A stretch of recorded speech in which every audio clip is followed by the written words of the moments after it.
एक लड़का होता है, एक दिन मार्केट किसी काम से जाता है और जब वहां पर जाता है तो एक दुकान में जाता है और वहां पर उसे एक बेहद खूबसूरत लड़की मिलती है। अब क्या था, देखते ही देखते उस लड़के को उस लड़की से प्यार हो जाता है। दोनों एक दूसरे से फोन पर बातें करने लगते हैं, यहाँ तक कि दोनों एक दूसरे से मिलने लगते हैं। हद तो तब हो जाती है जब दोनों एक दूसरे के लिए सपने देखने लगते हैं, एक दूसरे के साथ जिंदगी जीने का वादा कर लेते हैं।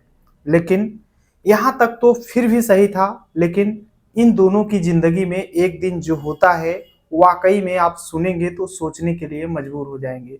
इनका नाम सोशल मीडिया पे तेजी से वायरल होने लगता है। जितने लोग सुनते हैं सोचने लगते हैं कि कम से कम ऐसा तो नहीं होना चाहिए था। क्या है पूरी कहानी, इस वीडियो में बात करने वाला हूं, बस लास्ट तक बने रहो और देखते रहो। नमस्कार दोस्तों, मैं विजय शंकर पाल।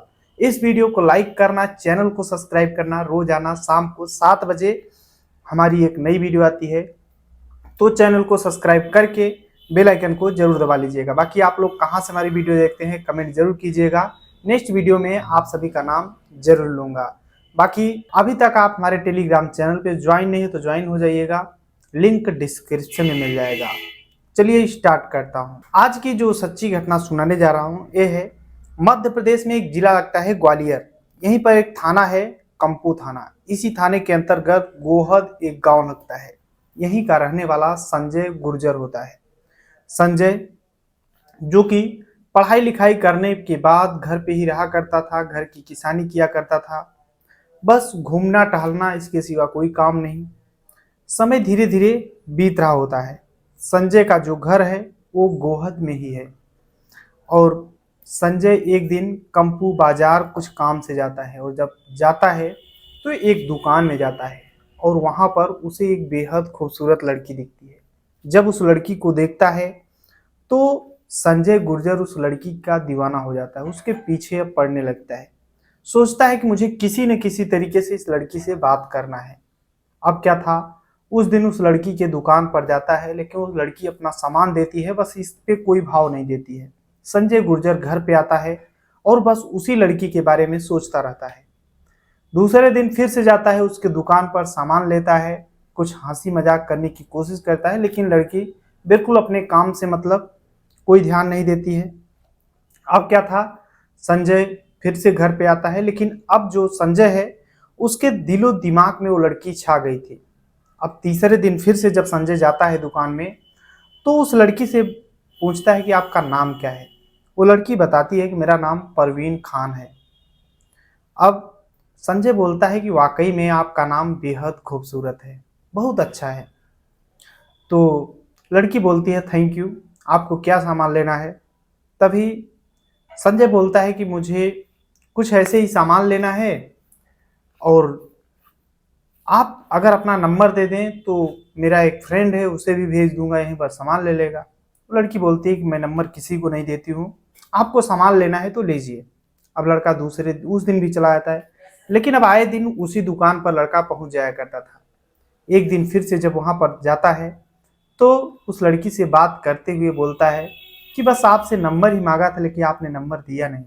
लड़की बोलती है कि ठीक है ले लो, अ, वैसे तुम मेरे यहाँ रोजाना आते हो सामान लेने। अब वो लड़का जो है नंबर पा जाता है, नंबर दे देती है परवीन खान। अब वो नंबर व्हाट्सएप से भी जुड़ा होता है, तो परवीन खान लड़की जो है उसके व्हाट्सएप पर मैसेज करना शुरू कर देता है।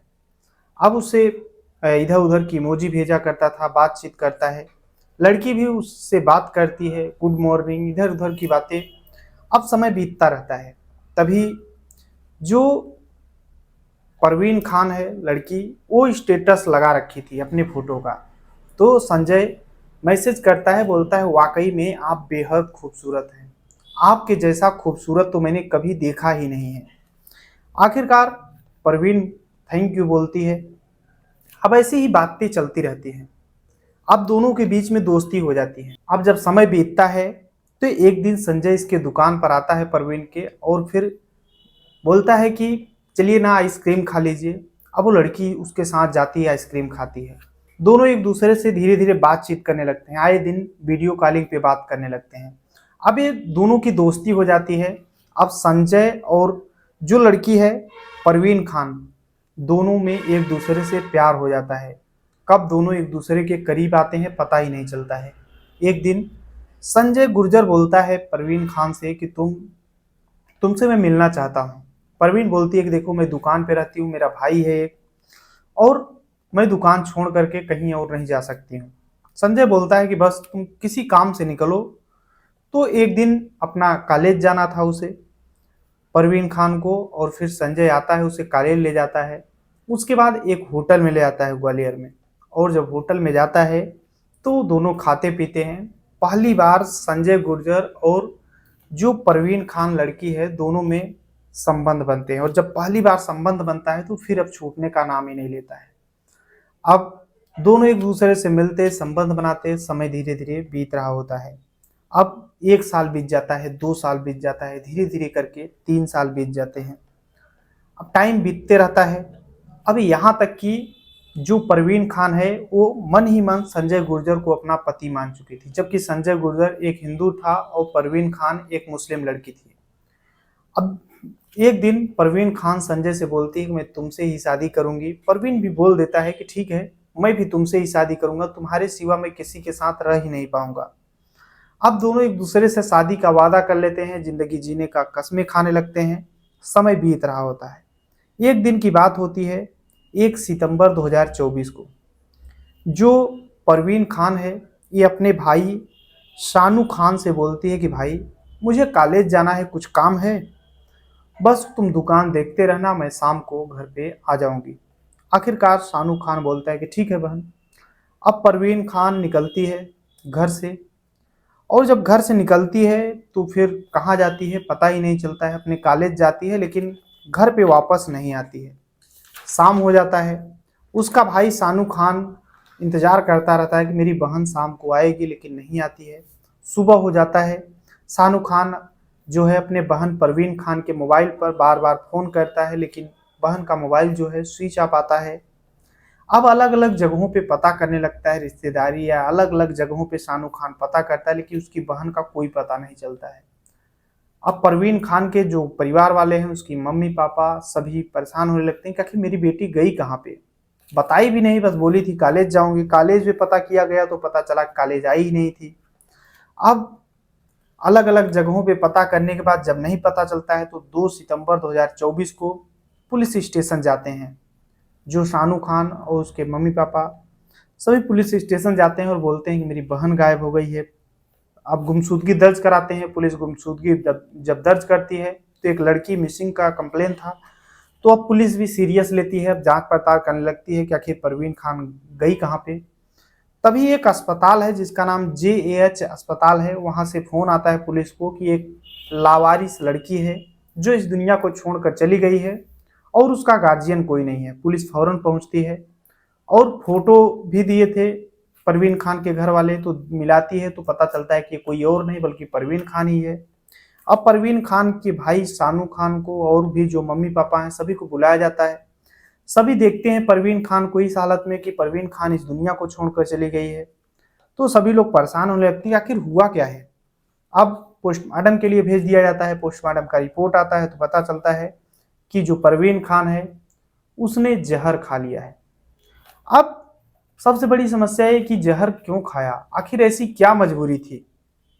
अलग अलग एंगल से जब जांच पड़ताल पुलिस शुरू कर देती है। अब परवीन खान को किसने कहां पर ये सब हुआ, जब डॉक्टरों से पूछा जाता है, डॉक्टर बोलते हैं कि एक व्यक्ति आया था यहीं पर भर्ती करा के गायब हो गया। अब वो व्यक्ति कौन था उसकी जब जांच पड़ताल होती है, CCTV कैमरा चेक होता है तो पता चलता है कोई और नहीं बल्कि संजय है। अब संजय को पुलिस गिरफ्तार करने की कोशिश करती है, उसका नंबर निकालती है, कॉल डिटेल, उसका लोकेशन ट्रेस किया जाता है। आखिरकार संजय को गिरफ्तार कर लिया जाता है। अब जब संजय को पकड़ लिया जाता है, उसे थाने ले जाया जाता है, उससे पूछताछ जब शुरू होती है कि आखिर तुम फरार क्यों हुए, और जो परवीन है, परवीन खान इस दुनिया को छोड़कर कैसे गई। तो ये टूटता है। टूटने के बाद पहले तो पुलिस को इधर उधर की बातें बता रहा था, लेकिन जब सख्ती से पुलिस पूछताछ करती है तो जो संजय है वो टूट जाता है। टूटने के बाद एक कहानी सुनाता है। उस कहानी को अगर आप सुनेंगे ना तो आपको भी कुछ न कुछ सीख जरूर मिलेगा। वो बताता है कि आज से 3 साल पहले परवीन खान और संजय के बीच में संबंध बने थे। दोनों एक दूसरे के दोस्त बने थे, संबंध बने थे। फिर ये सिलसिला चलता रहता है। परवीन खान और संजय दोनों शादी का वादा कर लेते हैं, अलग अलग जगहों पे मिलने लगते हैं। समय बीतता रहता है। परवीन खान बोलती थी कि भले ही मेरी कास्ट अलग है, मैं दूसरे धर्म से आती हूँ, लेकिन अगर प्यार संजय से हुआ है तो मैं संजय के साथ ही रहूंगी। मुझे दुनिया से नहीं लेना देना, मुझे जिसके साथ रहना है उसके साथ खुश रहूं बस। संजय भी लंबी लंबी बातें किया करता था। दोनों एक दूसरे के लिए सपने सजाते थे। परवीन खान बोलती थी संजय से कि संजय, एक दिन मेरे भी बच्चे होंगे, मेरा एक घर होगा और तुम मेरे पति होगे, हम दोनों साथ में रहेंगे, हमारे बच्चे आंगन में खेलेंगे। दोनों एक दूसरे से मतलब इसी तरीके की बातें किया करते थे, संबंध बनते थे। समय धीरे धीरे जब बीतता है तो एक दिन की बात होती है। ग्वालियर में दोनों मिलने के लिए जाते हैं, एक होटल में रुकते हैं। तभी जो संजय है वो नहाने चला जाता है। जब नहाने जाता है तो उसकी मोबाइल वहीं पर परवीन चला रही होती है। तभी एक अननोन नंबर से फ़ोन आता है। परवीन उस फ़ोन को उठाती है और बोलते हैं कि हाँ जी बोलिए, कौन। तभी उधर से फ़ोन पे कोई और नहीं बल्कि एक लड़का होता है। छोटे बच्चे की आवाज़ आ रही होती है। वो बच्चा बोलता है कि पापा, शाम को जब आना तो मेरे लिए बिस्किट लेते आना और समोसे लेते आना। परवीन बोलती है कि बेटा, ये नंबर गलत लग गया है, तुम्हारे पापा का नहीं है बल्कि संजय का है। तो बच्चा बोलता है कि संजय ही तो मेरे पापा हैं। अब परवीन सोचने लगती है कि संजय, फिर समझाती है उस बच्चे को कि नहीं बेटा, वो कोई और संजय है, तुम्हारे पिताजी का ये नंबर नहीं है, गलत लगा है, तुम दूसरे जगह लगाए हो। फोन काट देती है परवीन। लेकिन फिर से नंबर आता है और इस बार लड़का नहीं बल्कि एक बच्ची बोलती है और बोलती है कि पापा बिस्किट लेते आना। तो लड़की बोलती है कि कौन बोल रहे हो। तो बताते हैं कि मेरे पिता हैं संजय, हम उनके बच्चे हैं, मैं बेटी और मेरा एक भाई बेटा। अब परवीन सोचने लगती है कि क्या संजय की शादी हुई है। अब फोन तो कट जाता है। लेकिन जब संजय नहा कर आता है तो परवीन बोलती है कि संजय, क्या तुम्हारी शादी हुई है। संजय चौंक जाता है, बोलता है कि ऐसा कुछ नहीं है, तुम ऐसा क्यों बोल रही हो आज। तो संजय बोलता है, परवीन बोलती है कि संजय, तुम मुझसे झूठ क्यों बोले, तुम्हारे ऑलरेडी एक बेटा और बेटी है, मैंने पता कर लिया है। तो संजय का जो चेहरे का हवाइयाँ हैं वो उड़ जाती हैं और बोलता है कि हाँ, तुमसे बताने के लिए मैं भूल गया, मेरे एक बेटी और एक बेटा और मेरी पत्नी घर पे है। और जैसे ही परवीन इस तरीके की बात सुनती है, उसके पैरों तले जमीन खिसक जाती है। जितने उसके सपने थे वो चकनाचूर हो चुके थे। वो उसी समय झगड़ा करती है और बोलती है कि संजय, तुमने मुझसे झूठ क्यों बोला कि मेरी शादी नहीं हुई है। तुमने मेरी जिंदगी बर्बाद कर दी। पूरे 3 साल से मैं तुम्हारे साथ संबंध में हूँ। संजय बोलता है कि बस एंजॉय करने के लिए थे, अब तुम्हारी भी कहीं शादी हो जाएगी, तुम अपने ससुराल चली जाओगे, भूल जाना ये सब चीज़ें। अब परवीन बोलती है कि भूलने वाली चीज़ नहीं है। परवीन वहाँ से फौरन निकलती है और फिर एक पुड़िया लेती है मार्केट से, कोई पदार्थ जहरीला, और उसे खाती है। और बहुत ज़्यादा जब हालत ख़राब होती है तो संजय लेकर के उसे हॉस्पिटल पहुँचता है। JAH हॉस्पिटल जब पहुँचता है तो सोचता है इलाज करा दूंगा, सही हो जाएगी। लेकिन कुछ ही देर बाद डॉक्टर बोलते हैं कि ये इस दुनिया को छोड़कर चली गई है। संजय जैसे ही ये बातें सुनता है धीरे से वहाँ से निकलता है, यानी परवीन खान को उसी हालत में छोड़ करके निकल लेता है कि ताकि मैं न फंसूं।